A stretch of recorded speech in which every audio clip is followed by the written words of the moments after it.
Bienvenidos y bienvenidas. Les invito a repasar 4 sesiones de la sala, además de una citación del Congreso Pleno que destacaron en la actividad del Senado durante la última semana. El matrimonio igualitario, que tras la aprobación del Senado está un paso más cerca de convertirse en realidad, y además veremos el fortalecimiento de la ley Zamudio, novedades sobre el teletrabajo, el regreso del Código de Aguas a la sala y una nueva cuenta pública del Congreso Nacional. Aquí comienza esta síntesis con lo más destacado de la sala del Senado.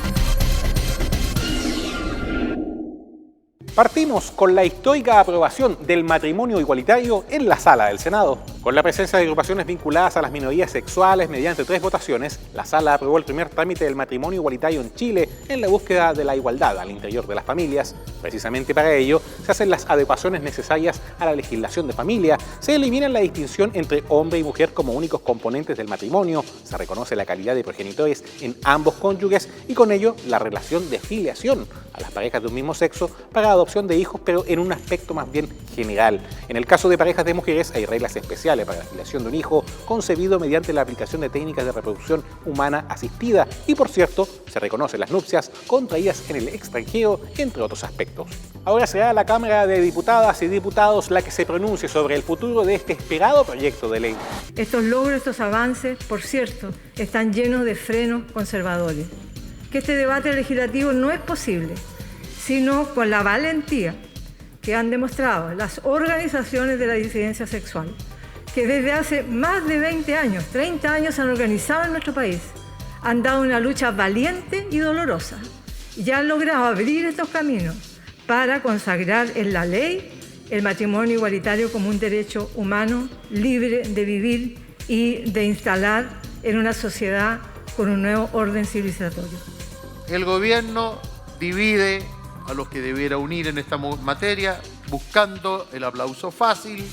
Este proyecto va a ser aprobado, están los votos, veremos lo que ocurre con las votaciones separadas, pero aún en estas circunstancias yo me la sigo jugando por defender lo que creo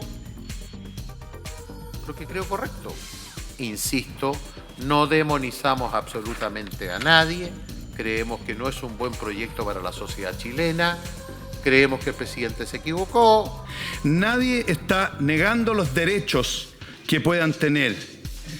Lo que estamos haciendo es regular categorías que tienen esencias diferentes. Es inaceptable las descalificaciones para quedar bien y quedar como los buenos y los malos. No es así. Este país no funciona sobre eso. El pensar distinto y el tener una concepción a lo mejor cristiana de un tema no significa violar los derechos humanos. Los derechos humanos de todos los chilenos y chilenas deben estar protegidos por el Estado y deben avanzar en todo y sobre todo una legislación. Cuando hay una discriminación de origen y se replica en el tiempo, es que este Congreso o esta sociedad nada ha entendido.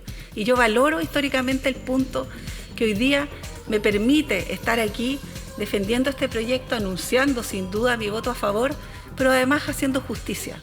Pasamos ahora a revisar otros destacados de la última semana en la sala del Senado.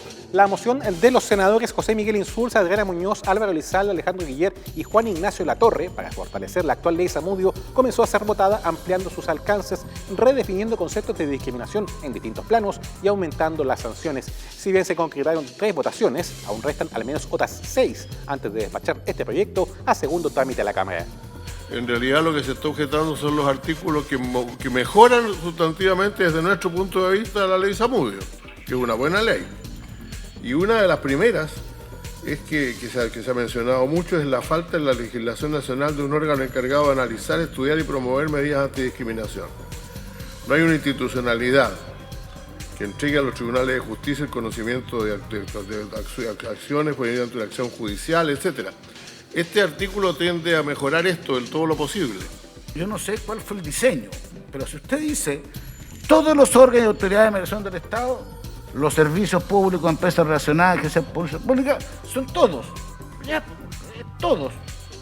Pero si usted agrega, así como el Poder Judicial, el Ministerio Público, Fuerzas Armadas, Orden y Seguridad, ¿qué pasa con no sé, para la presidencia de la República, qué pasa con los otros ministerios. Esto yo no lo he visto en otras normas, eso es lo que me pasa.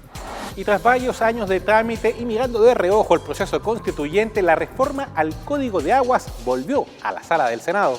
Se trata del inicio de la discusión para este cambio constitucional en segundo trámite. Entre sus principales premisas destacan los principios básicos como bien nacional de uso público, los derechos limitados de aprovechamiento, definición de acuíferos y aguas subterráneas, registros, patentes y otros. Cuando corresponda la votación el siguiente martes, de seguro estos aspectos serán parte de las argumentaciones en el Pleno.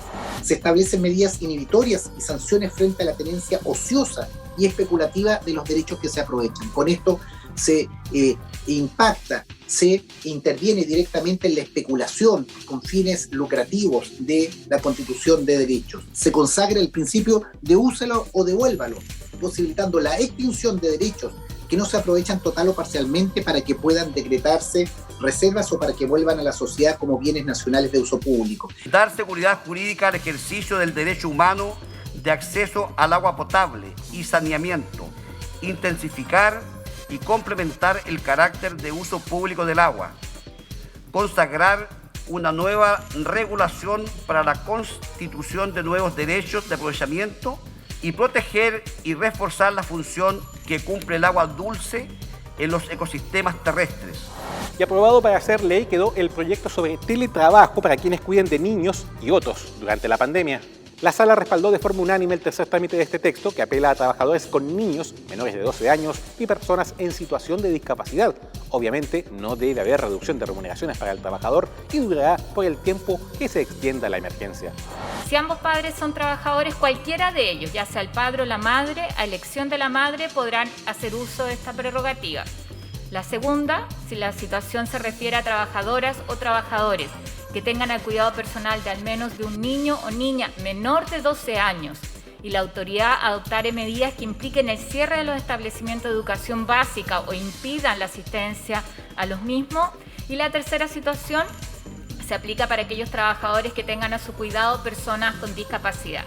Y finalizamos esta semana con la séptima cuenta pública de las autoridades del Congreso Nacional. Diego Paulsen, nuevamente como titular de la Cámara, y Yasna Proboste por el Senado, hicieron una evaluación del último ciclo legislativo en presencia del presidente Sebastián Piñera y con un aforo reducido, semipresencial, por segundo año consecutivo debido a la pandemia.